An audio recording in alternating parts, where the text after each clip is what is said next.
வீரபாகு அதனை கண்டு கண்ணீர் வடித்தார். எனினும் போரில் பின்வாங்காமல் அக்னிமுகனை கடுமையாக தாக்கினார். அவரை எதிர்கொள்ள இயலாத அக்னிமுகன் தன்னுடைய நகரத்து காளியை அழைத்தான். முன்னர் அக்னிமுகன் செய்த வழிபாட்டில் மகிழ்ந்த காளி அவனுக்கு தேவையான போது போர்க்களத்தில் உதவுவதாக வரமளித்திருந்தாள்.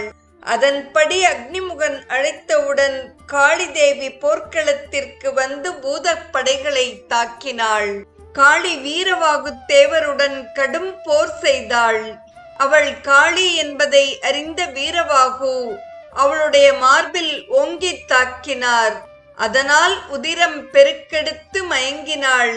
மயக்கம் தெளிந்த பிறகு வரத்தின்படி வந்தேன், கடமை முடிந்தது, இப்போது திரும்புகிறேன் என்று கூறிய காளிதேவி போர்க்களத்திலிருந்து சென்று விட்டாள்.